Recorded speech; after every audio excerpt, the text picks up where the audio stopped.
From questions, you would have been given a slip of paper on your way in, on which you can take the notes during the presentations, as questions will be fielded after the presentations. You are here because an application has been made to the Ministry of Home Affairs by the operators of Viceroy and Anguilla to construct shoreline protection breakwaters for its buildings from flooding and damage along the rock headlands, as well as beach enhancement work to protect the limestone cliffs against further erosion. This will be presented and explained to you by Mr. Frank Wing. Following that presentation, Mr. Philip Warner, an independent consultant chosen by the government of Anguilla to do an environmental impact assessment and design report for Viceroy proposal, will explain his findings. You should know that the Beach Control Act requires that when an application is made for the use of the foreshore or the floor of the sea for any public purpose or in connection with any trade, business, or commercial enterprise, the minister shall consider what the public interest in regards to fishing, bathing, or recreation, or in regard to any future development of the land adjoining that part of the foreshore, in which the application is made, is required to be protected, and he needs to provide for the protection of such interest by and in the terms of the license, or otherwise in accordance with the law. Hence, the purpose of this evening's public consultation is for the minister to hear from the public prior to making a decision to the application. A decision has not been made on the application. The minister is in our presence. He's at the back. He's not answering questions. He's just observing and listening to what is being said. The presentation is mainly done by Viceroy and the independent consultant who assesses the proposal. Without further ado, I'm going to introduce you to Mr. Frank Wade, who will basically do the presentation with regards to what it is that Viceroy proposed. Mr. Wade. Thank you.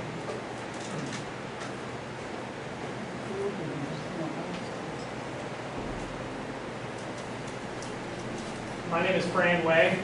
I am a coastal engineer with Applied Technology and Management, and we've been working with Viceroy since 2009 on the coastal protection program that we're going to talk about here today. Just to give you a quick, it's not showing up very well. So we have, here we can turn off the lights in the front. This will just give you. Is that good enough for you?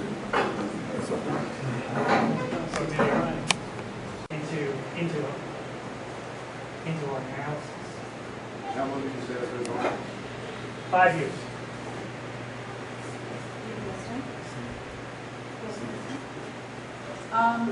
Yes, interestingly enough, I don't believe that January 2011, the end of Maids Bay, it was a very unusual phenomena to happen that disappeared. Could it be, I understand that the blowholes were capped when they were building Viceroy. Could that be the reason why? Because we've lived here 33 years and I can't remember the erosion happening at that end of Maids Bay ever before the last 2 years. I think that's highly unlikely. The blowholes are in an area. That's kind of a micro process, and what we're talking about here is more of a process.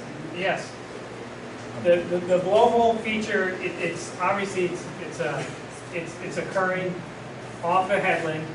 In basically there's just a thin veneer of sand in that area, and the feature itself from a hydrodynamic perspective. I mean, you can still. I was there today, and I can still hear, hear that rush underneath there. It's highly unlikely that the blowhole, any work around that blowhole, affected. It seems slightly strange, though, that suddenly correlation does not imply causation, and that's we're faced with that all the time. Good evening. I'm sorry I came late, so I may have missed it. But my question really is, I'm aware that Barnsley Beach, there is seasonal changes. It's a very dynamic beach, and according to what kind of the area that you visited, it was very different. I'm not sure if it was mentioned in the presentation, but when you look at the seasonal changes, we also have to take into consideration the impact of hurricanes, because I don't think we can pretend that hurricanes will come, and they will come very quickly.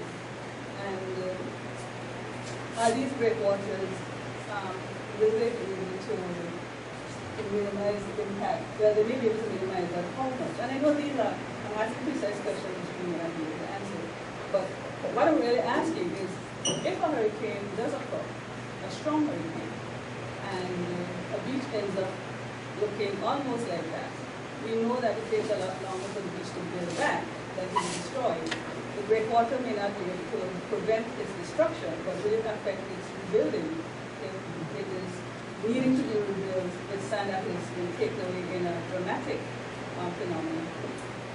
I don't want to ramble, but I hope you understand what I'm saying. Because certainly you indicated that that beach does not look like that anymore. At this point in time, it doesn't look like that. So a year later, it has been built.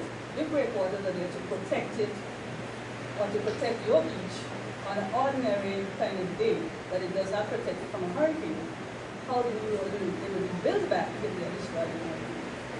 Well, the breakwaters themselves do promote sand accretion to the leeward side of them, even if there is no sand. Best coastal engineering practice is to pre-fill all those cells behind it to ensure that there is sand. I think that's your question. I think if there were a huge hurricane that did a significant amount of erosion and moved a lot of the sand offshore, out of the system, then I guess the alternative would just be beach nourishment. And then we're talking hypotheticals here, but obviously, if a 100-year storm comes in, depending on the angle of attack, many different things could happen. And so.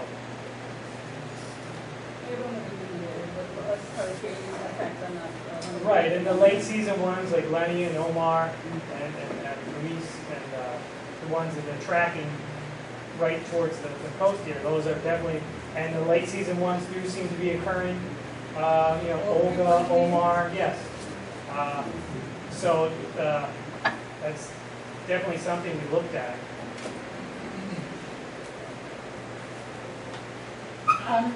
Four Seasons in Nevis seem to have a lot of great. I'm sorry. Go right ahead. Four Seasons in Nevis, right? I don't know if you're familiar with that, but yes. They seem to do a lot of breakwaters, and then they were affected by another hurricane, and the breakwater did absolutely no good at all, and everything was right back to normal again. Are we to expect the same situation here? I mean, that God forbid that we have another whole round of hurricanes like we did in the 1990s. No, I don't think that we looked at kind of the current hurricane activity, and we designed it towards that. I don't see any additional structures in the near future in the next 20 years. I don't think that this isn't a phased approach. We're not trying to phase in. This isn't phase one, and we don't have phase two in the back. This is it. This is kind of what was decided upon. What's the timeline of building this? I have to review. I do not have that on the top of my head. That has to do with the government. 4 months. 4 months. 4 months? Yes. And what sort of noise factor are you talking about? Typical construction related noise. It's moving of rocks, and the rock will be placed by barge. And the sand transport. That will be barge related as well. Yeah. We lived through that. We lived through that at Capture. So we understand all about barges and all about how much it destroys your business and everything else. So I think we have to look at this extremely carefully. Well, and I agree, but obviously I would put Viceroy in the same boat as that, where tourism is their main draw, or so they will be very conscientious of excessive noise, especially since they are much closer to the project area. Okay. My restaurant is placed central Barnes Bay, Okay. not west, not east. Where the breakwater will end, I am just west of that.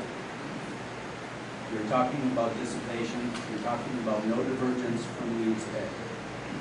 A natural cycle on Barnes Bay, summertime, sand moves to the west. In the wintertime, it pulls from the west, pulls more out to sea, constantly rebuilds. The east side of Barnes Bay, historically, is on the losing end. From the central forward, always is gaining and rebuilding. My question is, when the breakwaters change the pattern of the sea, how is that going to affect from central Barnes Bay to the west? You're saying it's going to replace sand this way. In the wintertime, seas come from the north and the northeast. So, along the breakwaters, the eastern part of Barnes Bay, the pressure is coming from east to west. What's going to happen to the sand in the center of Barnes Bay? Well, we're fusing 15,000 cubic yards of sand, and we've designed it also that shoreline will still respond to the seasonal variation. And we're monitoring it to ensure that that occurs. I'm 75 feet from waterfront, the front deck that has 20 tables. Yes. Okay? I have 20 tables behind it on the main part of my restaurant. But if I lose the front deck, because we've miscalculated how this sea impact is going to happen, virtually, I've cut my revenue in half. It's not me as a businessman, it's 20 people that work for me and 20 families that I'm concerned about. Yes. Okay? Yes. So, sorry, I have to look at you. Government has not talked about what's going to happen to our businesses and the families that work for me if we're wrong. And all of a sudden, sea comes up and wipes out half the restaurant. I'm just bringing to bear what could happen, or what happens to the rest of the private villas that are west of Barnes Bay East. And I haven't heard anything that tells me that I'm going to be okay. These structures are not going to just keep that sand there.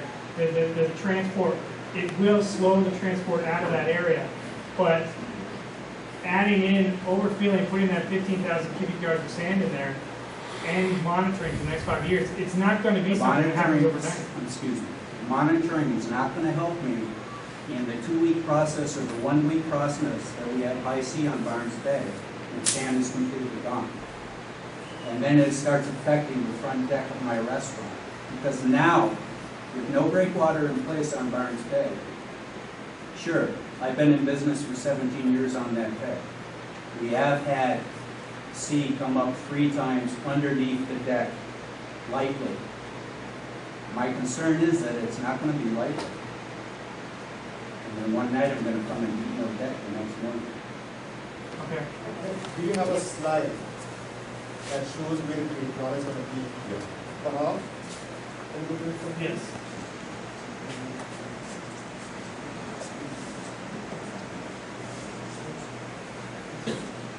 This is a rendering, or is it just like an overhead drawing? Overhead will be there. There it is. So these are low crested. They're about these two are 100 feet long. That one's 50 feet long. It's a taper design. you can see all this sand right here is extra sand that will Take go up into the the whole of system. Barnesville. You take up the whole of Barnesville Beach. Not on this slide. I can, the first No, he's slide. asking you to extend the length of Barnesville. Oh, no, they don't. That's the last one. No, you have the whole Barnesville Beach and. Right, you mean an aerial? Yeah, here, let me see what I'm doing. Is that enough of an aerial, or you want the whole thing? Down in this direction, right? So it's capturing the whole of Barnesville Beach. No. No, this is just survey data.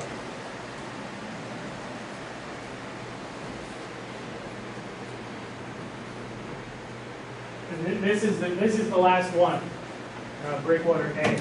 So where is that in Barnesville? Yeah, the half shell. Is it the half shell?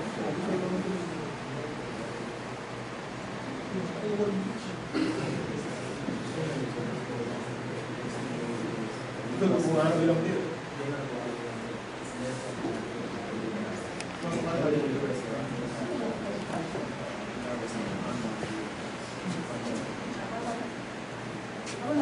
Well, I have two questions really. With regard to the very successful similar projects on the other islands, the question is how long have they been there and how much of, in terms of the monitoring, how many other beaches along the neighboring coasts have been included in the monitoring so we know whether there is an impact on any of the neighboring beaches or any offshore keys or anything else in the general vicinity that may have been affected in any way. But I also would like to know how long, because in the life of projects, I suspect investors and whomever else, their scope of study is much longer than mine. I would like to think that we will be here forever as an Anguillan people. I suspect Viceroy isn't thinking in perpetuity. So 20 years doesn't impress me in terms of how long you are sure it's going to spend. So I'm sorry, the question really is, there are two questions. The projects that you listed that are so successful, how long have they been there? And in the scope of your monitoring of it, how wide is that scope in terms of neighboring beaches and other natural ecosystems? Breakwaters have been around for decades. The ones that the successful breakwater projects in the region, the West Indies, they've been very successful. Monitoring has, they've always, it seems like the newer the project is, the more monitoring it has. And that's kind of a rule for, down here, something, the United States, any kind of, the level of permitting ever just gets more and more, and monitoring gets more and more. So the newer ones have more monitoring data, the older ones not as much unless they're causing a problem. They're a successful design. We went to make sure we minimize any kind of adverse impacts. I don't have a and my list off question the top of really my is, I head. would like to know where, because I've lived in Barbados, and in the 20 years that I lived there and I've gone back, I am no geologist, I'm no expert at any of this stuff, but I have seen beaches that have different types of breakwaters, that the beaches aren't there anymore, close by. It really, like you said, what was that quote? There's no correlation. There's not a causation. Exactly. But across the Caribbean, you can see buildings that used to have a beach where the water was lapping on the foundation, and they're not too far away. You can even walk along the coastline. Man-made structures which probably older than 20 years, so they may not have been that well done. But I just would like to know, where are these breakwaters that we've done? Like, I would really like to kind of know how the properties that they were built for, how they feel about them, and how the neighboring properties feel about them. Okay. Just one. Right. You mentioned Barbados, and that's the first country that I started working in the Caribbean. We did a project there in 1992 or 1993 at Walton Beach. I don't know if you're familiar with that one. It's different, but it's similar. We use the same sort of tools and techniques and processes to analyze going on at Rocky Beach. And there's a 150 meter long breakwater offshore there. Since 1994, I believe, and it was monitored at the time, sort of quarterly intervals, and I believe it's still functioning as intended. That's one. There was another shot there. That breakwater in Barbados there was probably built around 1998 or so. It's just south of Port St. Charles. But I don't know about the one at Florida Keys. And that was I have no doubt that they'll function for whom they will built. That's purpose. And who they will built for will be Well, happy. the one here at in Barbados that also has a monitoring program that went on for several years after this. I guess this is more of a question for Cynthia. Read the comments that you had made, and correct me if I'm wrong, but from what I understand, that there was some issue about modeling that was done in Barnsley, and how the model was extended beyond what it was really supposed to do. I'm not a coastal engineer, so I don't really know, but it just sounded like that there are some, I guess, questions about the results of the model. I think that comment was referring not to Barnes Bay but to the breakwaters headland, and we were concerned that the ATM's model for one particular, they used this model called Goose TV, Goose Nest Wave model, and they've gone perhaps a little bit beyond the capabilities of that model, but it was just one of many tools that they use to assess that breakwater.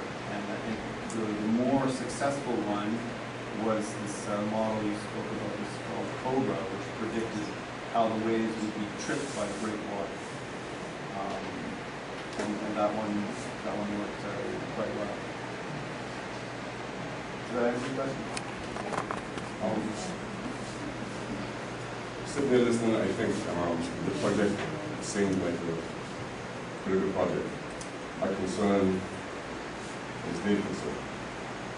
I think some of the questions here, I don't understand some of the questions because this is some means of improvement to result or to reach. I think that we should be happy that be happy that it enhance the beach or enhance, Anguilla Sun. I've seen a lot of these breakwaters out here. I've seen this in Rock also. I've been in Takula for a while. It was just a hill, a mountain. They create a whole island by just filling and filling and filling. That Takula is so pretty, it's so beautiful.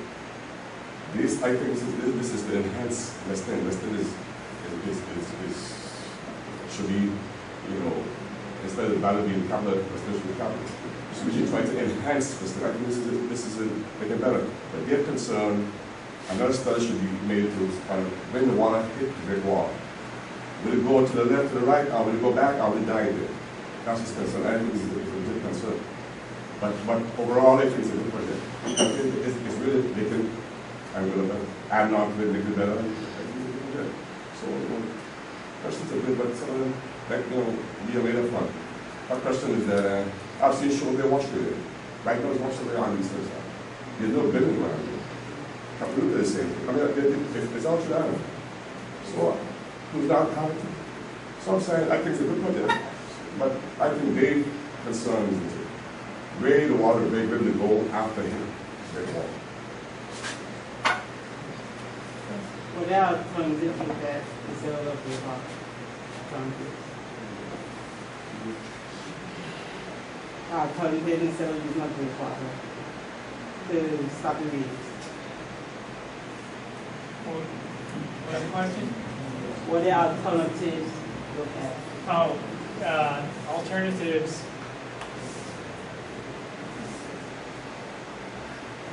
For the headland, there were different structures. There was a wall structure up on top of the headland feature, but that was it was more like a seawall, and then that in terms of the forces impacting it was going to be a monstrous structure. So then we decided to bring the breakwater, offshore and design that tripping motion so we could make it lower and keep it under the mean tide level. For the beach section, we also looked at groins, but we did not want groins, breakwaters versus groins. We think breakwaters are better, and then breakwaters will allow sediment transport back and forth more than a groin would, because a groin almost acts like a small headland. When in electrical, we can be a better opportunity for that. Like an electrical wave generator collecting waves and use electricity, which could power for some adaptation. Would that be a better chance? Yeah, I mean, that whole field is kind of in its incipiency. There really isn't anything. That would be highly experimental, and really there wouldn't be any. But the water is an experiment in itself. What's that? Isn't it water experiment? No, I mean they've been around for decades.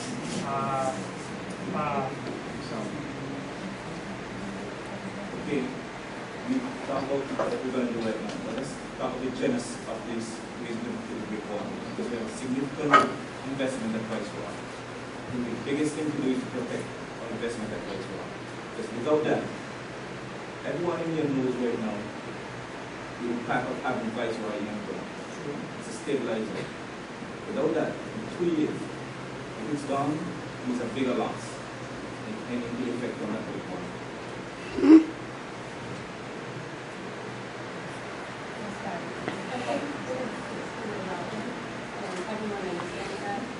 Maybe not if we're saying it. But, and this isn't really a question for you, and I know that this is not really the governor's question and answer period, but I just wanted to put it out there. We understand that something needs to be done to protect Viceroy. It's an important revenue generator. Many people are employed there. We need to protect jobs. No one wants to lose their job. However, part of the problem goes back to plan that this building was built on headland, no setbacks. Same for the villas and residences. How can we make sure that this is not going to happen again? Where we go back, so new developments or even existing developments, where the breakwater is not a solution. This is not considered. And this could be avoided. So I know it's not a question. Right. I have one question. I'm sure making breakwaters is not no pocket change, but only thing I see y'all protecting right now is Viceroy. And I look inside the audience and I see everybody has businesses along those bay. What's the possibilities of actually taking the breakwaters and extending the whole length of Barnes Bay to actually protect all the businesses that will and can be affected? Sorry.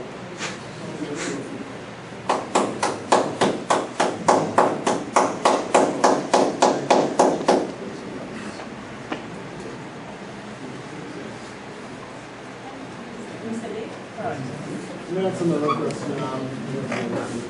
You mentioned that this study started sometime in 2009, right? Yes. Was there a particular reason why it was determined in 2009 that a breakwater would be necessary?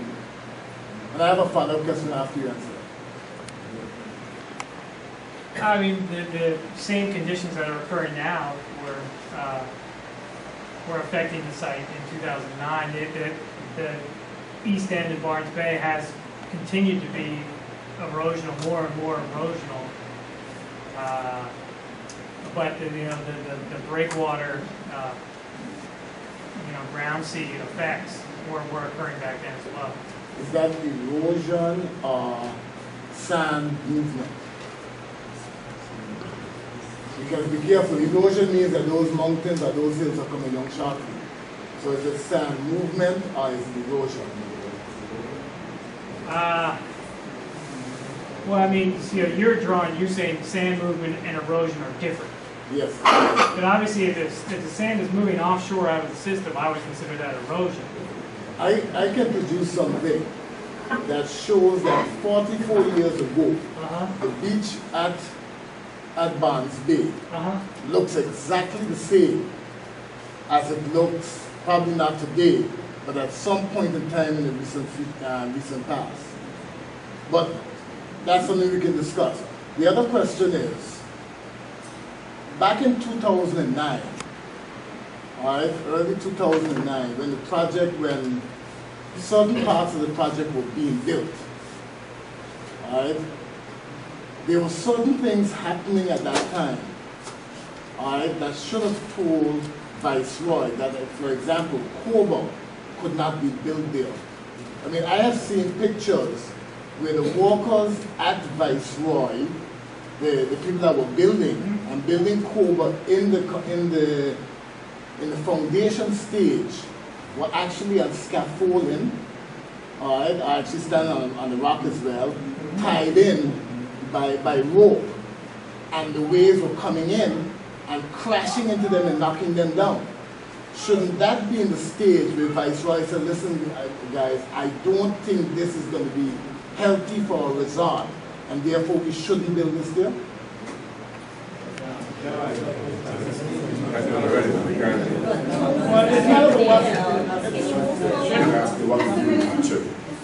Can I complete? Because I need to, because here's the thing, right? I understand that Viceroy is here, it's here, it has to be here to stay, it must be successful. One of the things that many of the people in this room fail to remember is before Viceroy, I mean, I can see half of the guys behind there that worked at Marijuana, they've worked at different places. It doesn't matter. It doesn't matter. My point is, right, the point is that you have properties that have built the reputation of this island, the reputation that caused Viceroy to want to come to this island. Today, what we're doing basically is saying, I don't know if it will work, I don't know if it will or will not. If it doesn't work, all right, we've destroyed the businesses that have built Anguilla to this point. All right?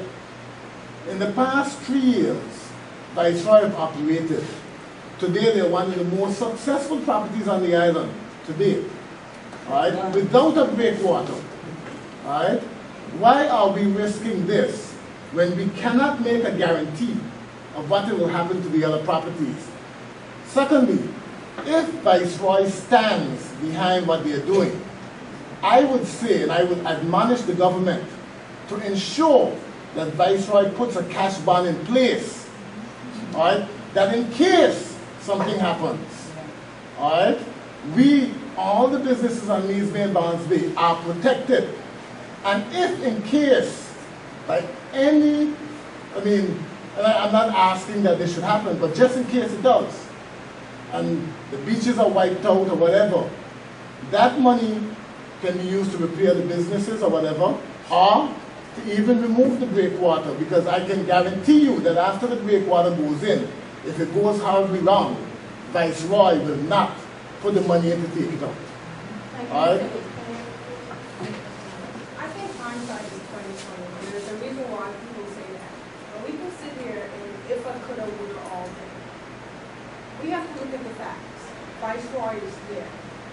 The key persons that are there today are not the persons that made the decision whenever the hotel was built. That is something that cannot be changed. We know that erosion is happening. What do we do to change that? And we're talking about the businesses on Barnes Bay and Leesville. Viceroy is one of those businesses. As a matter of fact, Viceroy sustains over 500 colleagues and their families. So that's a reality. So my thing is, don't for 1 minute think that we are not concerned about this project as well. Because more than 95% of the population of Viceroy are native Anguillians, and they're concerned about the welfare of this island just like anyone else. I wasn't at the first meeting, but coming out of that first meeting, there was a request to have an independent assessment done. That was completed. And based on the findings of that assessment, it said that this project is sound, and they see that there's minimal impact to the surrounding beaches. We also have other islands that have had breakwaters in place for a number of years. There's analysis done from those breakwater water projects as well. There's nothing coming out of those assessments that tell us that the beaches will be ruined. I've worked at Viceroy for the past 2 years. There have not been any beachfront there during the December time frame. What is the impact to the businesses during that time? And who compensates the businesses at that point in time for not having beaches there? I don't understand. I can understand the concern because everyone is concerned about their welfare. But a lot of the issues that are being raised, they sound more emotional than based on facts. And I can't sit here today and dwell in emotion. I need to dwell in facts because at the end of the day, I have 500 families to look out for, and my decisions have to be based on the facts. So what I want to find out from today is, what did the assessment say? What are the facts behind that? Can we judge the legitimacy of the persons who conducted these assessments? I went to the information center over the past week, and I was looking at the background. I've done my own private investigation. Both ATM and Smith Warner are very sound companies, very technical in their background. I think that we can trust their analysis. We can sit here all night, and I don't intend to sit here all night. That is not my intent. But my thing is, are we satisfied with this assessment? Or what are we, if we're not, what needs to be done? I think based on what I've heard so far, based on the research I've read, I am satisfied with the assessment. It is clear that the beach at Bonds Bay and the beach at Meads Bay are not what they were 5, 10 years ago. Erosion is happening. We're all located down there. We see it every day. Last December, I looked at the waves smashed against the spar. I looked at the waves smashed against Coburn. My colleagues could be hurt in there. That means I have to do something to safeguard the welfare of not just the property, but the welfare of all the colleagues there, and my welfare as well, because I'm a colleague at Viceroy. And I have to ensure that I'm safeguarding my livelihood, just like everyone else in here is interested in their livelihood.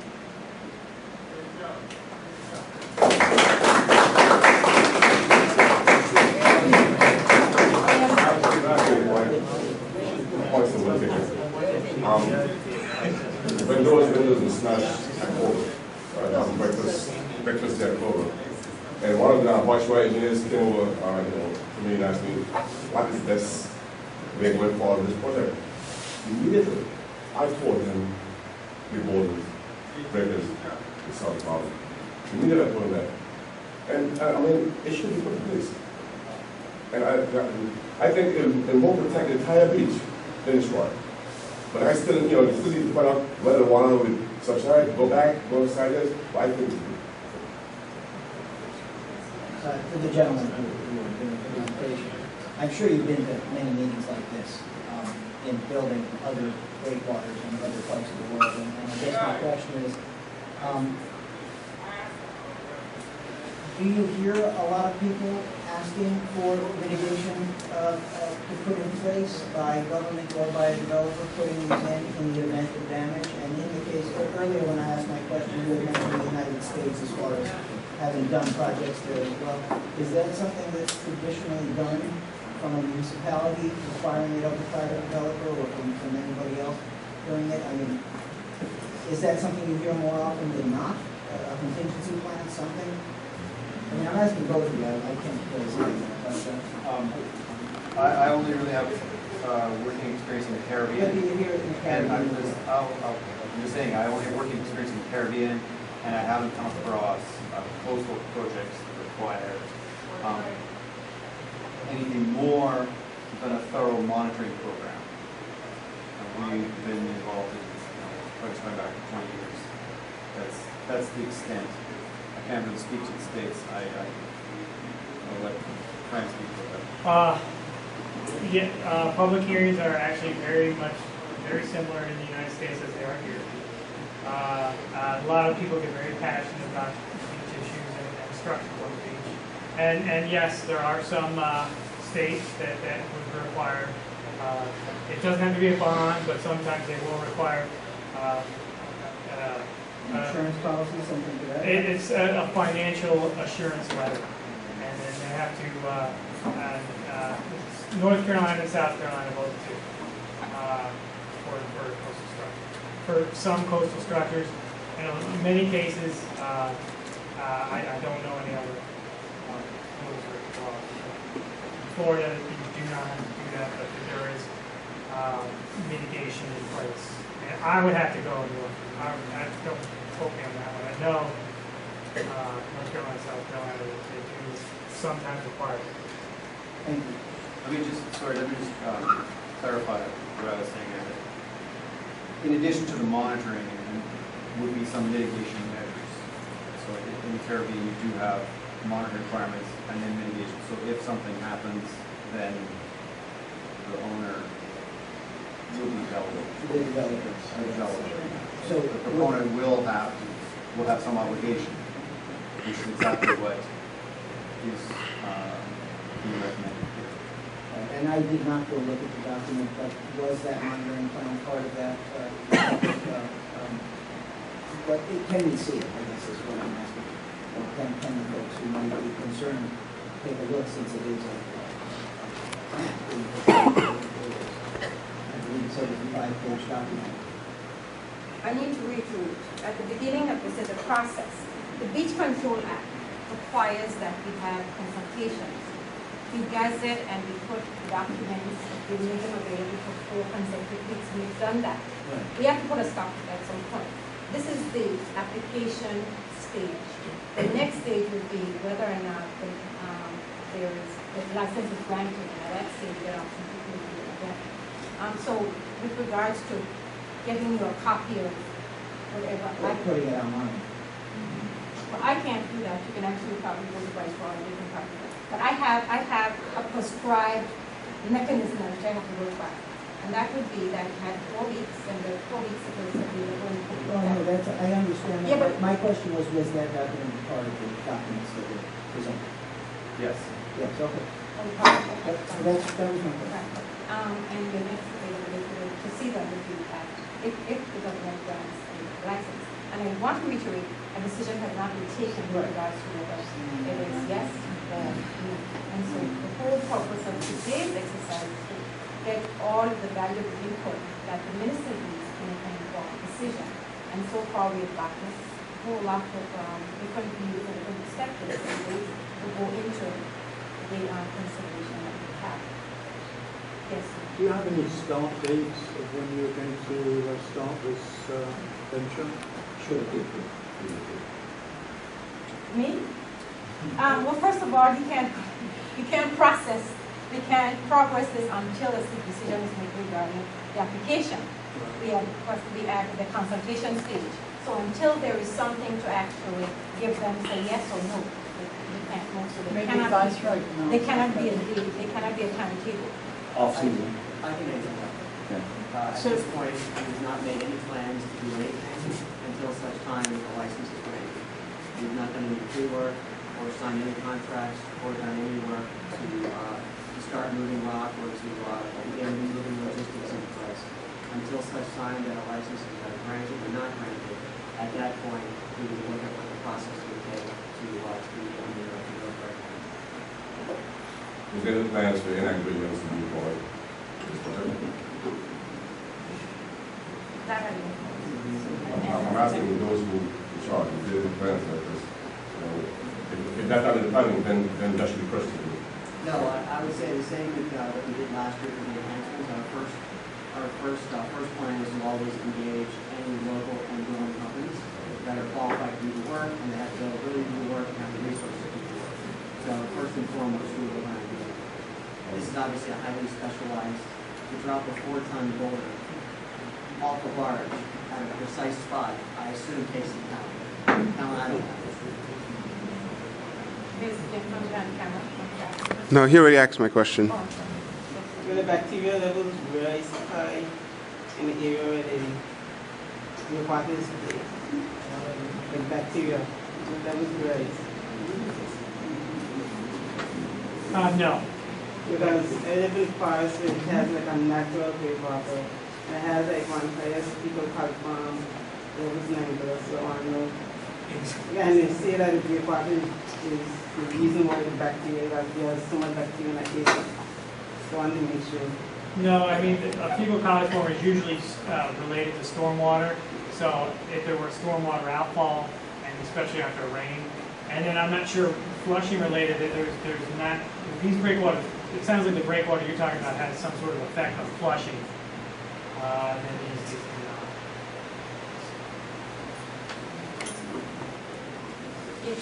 I don't want to put something out there, it might sound ludicrous, but has there been any consideration absolutely to condemning the effectively? And that's a question I guess I can look at right answer. But I mean, I know we are quick to look for solutions. I can hear The question was, was there any consideration given to condemning the affected buildings or buildings? Condemning? Yes, that's obviously not. Your response says it all. Just so I want to understand the question, so you're recommending remove townhomes off residential sales, what would be 20 villas from residential sales, denying the government will a transfer tax on approximately. I'm going to use it. I will ask you because I'm not sure absolutely if this is effective. I just know that we often look for the easiest option and the least expensive option. And so it was just a question that I needed to have answered. And your sarcasm actually says to me that it was not even a consideration, but it's far too expensive to do that than to build windows. Yes, sir. I'm waiting for him to finish the calculations.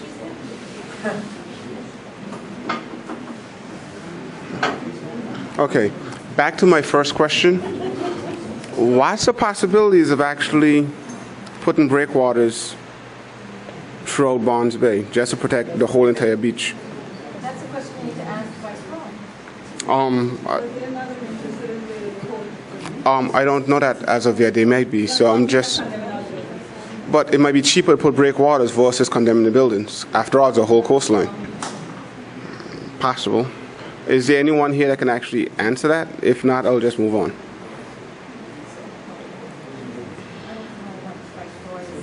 Okay. Let me ask the specialist that came here today. Would it be a benefit to the whole entire beach to actually put breakwaters throughout the beach? Thank you. Go ahead, sir.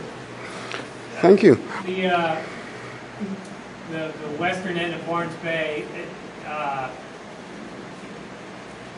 doesn't need breakwaters. In terms of the sediment transport back and forth and putting that extra sand in,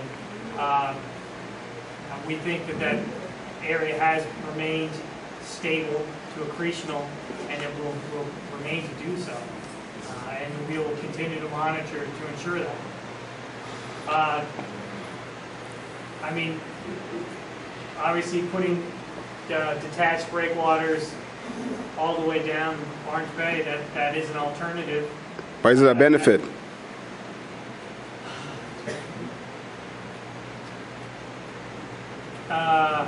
Yes, there's a benefit, but there's also a cost, and a lot of times there is, weighing benefits and costs.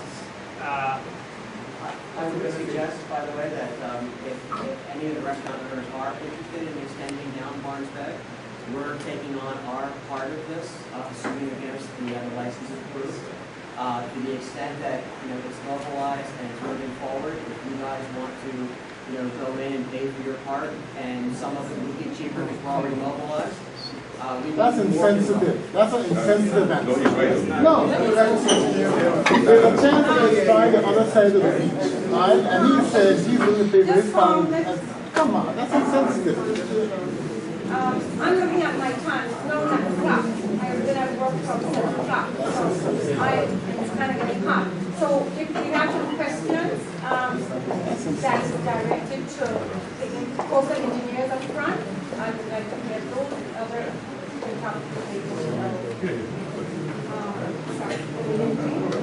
Just one suggestion. I think that was an excellent suggestion to everyone in the room. I think it was an excellent option to do.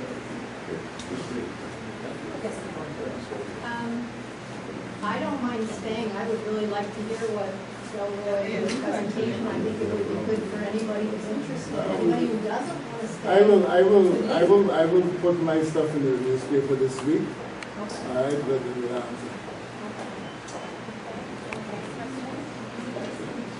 Yes.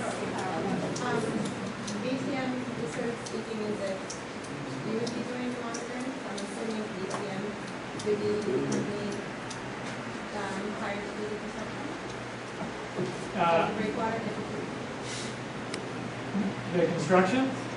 No, we will have some construction phase support, but no, we will not be, that will be a contractor. And I think it'll be directly under the supervision of Vice. So when work overseeing that? Well, we will have to coordinate all the pre-project construction monitoring and post-project monitoring, so we will be involved in that, but not the construction per se. One last thing, the end breaker. Yeah. Instead of having straight cover to the beach, you should have an upward curve so that water will get caught and go back out. The end breakers, that's the idea. Instead of having the route, it should be curved so that it can come back out. End breakers. Okay. That's the way I mean. So that the breaker water doesn't go on. You know, all right, let's go with this. That is all. Yeah, I mean, we've designed it to face into where those swells, the annual northerly swells come in. We've designed it so it lines up with the contours, and those really long period swells really do line up with the depth contours. So we've got it kind of faced where they're going to hit head on and not obliquely. Yes, sir. I feel that mostly water projects has worked as well. Let me ask a simple question. You had any water projects or any resources that has a dramatic field before? That's had as dramatic. Any dramatic field before? Any of the breakwaters had any? Field in the past. Big failures, any that? Actually, can I speak to Nevis for just a moment? Sure. It's interesting. You have to raise Nevis, which is a great point. Nevis has had financial difficulty since 2006. It's been with the receiver since 2008. The Nevis piece sits in a sort of a fishbowl. It's very low level, and they've never actually spent the time or the money to actually fix the problem right. They've actually just band-aided the entire time, hoping that they could get by. And that's one of the problems that they've had at Nevis, which is one of the things that we wanted to avoid, if possible, here with this project. Do it right, spend the money, get the analysis in place, do the peer review, do it right the first time, and then let that be a sort of a guide for Anguilla in other parts of the island that may also be desperate of breakdown. Our projects have been successful, and a lot of it is trying not to value engineer. Where we say, well, the rocks need to be 4 tons, and they say we can't do that. We can do 2, and then they'll put in smaller stones or something like that. That's a lot of times where you've seen some designs where they have to go back and change them, and that's. My question to the gentleman in the blue shirt who said that, yes, you, that says that anyone along Bonds Bay will be welcome to come in on a project and put breakers in front of their property. Due to the fact they already got a badge, already got the manpower and everything else, I think it will be cheaper for the other residents of the beach to actually put on a break wall. But how much does an individual break wall cost? What will be the cost? Well, it's not just the cost of the break wall. It's a great question, by the way. We've spent, obviously, roughly 3 years now looking at this. Since Starwood Capital's involvement in this project, we immediately saw the need because of the erosion and engaged ATM. But what's interesting is we've done all the pre-con work, hiring the consultants, looking at it, taking the time. We've also looked at the staging, what the impact will be. So I don't want to trivialize the amount of money that part of that case. There would be an additional need for pre-con work to look at further down Barnes Bay and what that impact would be and what the right structures would be, what the right placements would be. So there would be money involved there. However, we have and would save significant money by enabling the restaurant owners to come in to look at in front of their areas to extend it down. So there would be economies of scale by doing so. To know the exact amount, if they were to start the project tomorrow for just their area, what that cost would be versus coming in now, perhaps ATM or Smith Warner would know more about that than I would, but there would be economies of scale. I do not have those estimates. Obviously, the breakwaters are about on the crest. They're 100 feet long. They can be, because they're only in about 5 feet of water, they're smaller. The majority of the cost for this project will be those headland breakwaters because they are a little bit longer and they're in 10 to 15 or even up to 18 feet of water. It's a lot deeper off that headland. But I do not have a cost of a 100-foot breakwater on the top of my head right now. If you look at the average cost, and again, you can't take this verbatim because each of the breakwaters, except for the one in front of the headland and the one in front of the spa, they're identical. The 4 that are in front of the proposed in front of the villas are smaller. But if you take the actual cost and divide it by 6, you come up with a number. I don't know how accurate that number is, but you could use as a guideline, and that number is about $420,000. So to the extent that you would need additional breakwater in front of your area, if you wanted to extend it, you'd probably be looking at about $400,000. Yeah, I would think it's even going to be less than that, but I cannot get you an estimate right now. Thank you.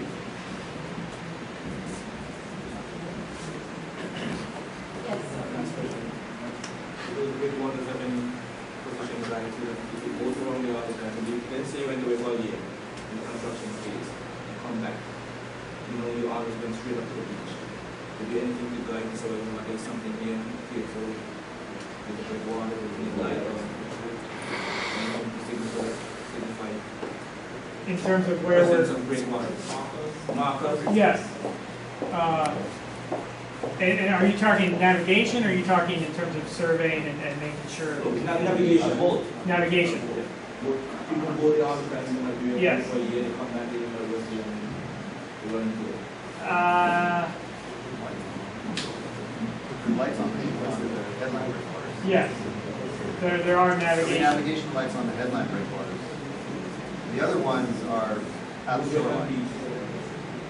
The ones on the beach, there will be some signs. Let's say, there are. I've seen. I can't recall right now, but there will be some signs out there about the breakwaters. But that will be more towards swimmers, geared towards swimmers.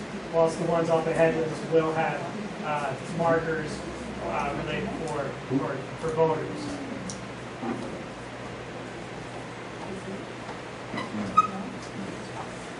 Any other questions? Yes, sir. I would like to say this here tonight. When we are here discussing breakwater system, there are many things that we need to discuss when it comes to Anguilla beaches. I remember when I was a young boy coming up, Iron Harbor, for instance, had one of the best beaches in Anguilla. Now today, Iron Harbor Beach is more than 2/3 turned into nothing but pure stones. How are we going to protect these things from happening? I'll go back to say this. The night when Japan had the tsunami, many of you all here tonight might say, I am telling a lie. I was 32 miles east of Anguilla Land in my fishing trawler. And I want you all to know, 12:45 that night, I felt the effect of that tsunami. That's no lie. My plotter machine, that I can plot a course in the part of the world, I can bring up England, Japan, Germany, anywhere, and it will tell me how many miles I am from there. It will give me my course to go direct into there. That machine went down on me. I had a coil of rope, which was 1,800 feet, that I had my boat anchored with. I had about 400 or 500 feet overboard on the anchor. When I got up another morning, the next morning on my boat, anybody that know my fishing trawler which time knows, had a very high side rail. The other amount of rope was overboard. If we think that we're going to sit here and these things that is happening isn't going to affect our beaches and our surroundings and maybe resorts in Anguilla, they will affect Anguilla resorts. 2 weeks or week before last, when we had that serious weather that passed through here, I was 15 miles east of Straw. And my system monitored me. We had 9 to 11 feet seas. That's no gossip. That's reality. Okay? When we look at, for instance, the night, that was the Saturday night, the Friday night I slept in Straw bed. And straw is a bed that have X amount of sand on it. And if you go there now, you will meet stones that you never thought would be in Straw Beach. It is happening all around, even at Carritor here, even at the Forest Beach. That was a perfect beach years ago for anybody today. That is turning into nothing but pure stones. What are we going to do to prevent the sand from going up? Yes, years ago, the sand used to leave our beaches and return. But the constant ground seas and different types of water movements, the sand is not getting the opportunity to return like how it's used to before. And so sad, the more sand leave, the more beaches is turning into stones. What are we going to put into place to prevent this from happening? We have some serious problems in our country. And sooner or later, our next generation to come won't see what a beach in Anguilla look like. It's reality. It is coming. I sit there and I listen to all of the statements and everything that was shared, comments and so forth, things like that. But we have to look at this from a more bigger and global standpoint. I know it's very hard to spend type of money in a resort like that and don't get the full benefits that you're supposed to get. But I can tell you all, years ago we used to have serious ground seas from the north and so forth and things like that, which I knew people that got drunk from Iron Harbor in a serious ground seas. A week, a month or so after, the sand used to return, but not now anymore. It is something that is preventing the sand from returning to our beaches as fast as it used to be in years ago. It's very strange. I don't know if anybody have done a bit of study on it. You know why. But we are losing more of our tourist attraction when it comes to our beaches than what we are gaining. And I want to say this, and whatever we do, we got to do it in the best interest of this country. We got to come up with positive and not negative solutions, not negative ideas, positive ideas to save our tourist industry. Or else, tomorrow next day, we won't have an Anguilla. People might say about the breakwater system in Nevis. Yes, that is very close to the shore, which I goes there on a weekly basis and carries my catch into Nevis or something like that, which they had to put that in. Going for the last hurricane that almost destroyed that resort, you know. And today, I think if a hurricane comes from the west, and a very serious one, they still can get affected. That hotel can still get affected from any powerful hurricane. Because we don't know the works of God. And sometimes God just have to let us realize that He is God. And sometimes we forget that there is a God. And at times, man have to realize that them of themselves don't have all the answers. You know, and we got to depend upon the Almighty source. And I want to say this today, yeah? Anguilla is in a serious dilemma when it comes to our beaches. Some mechanism needs to be put in place, and else.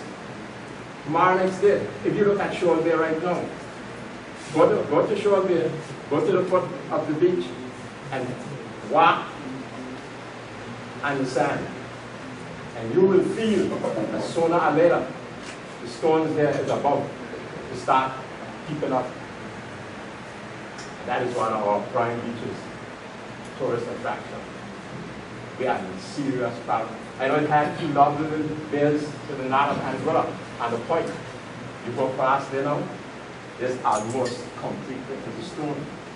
We have a serious, when the ground sea comes from the north, I can tell you, I set packs in the north of Anguilla, Sambira, all over.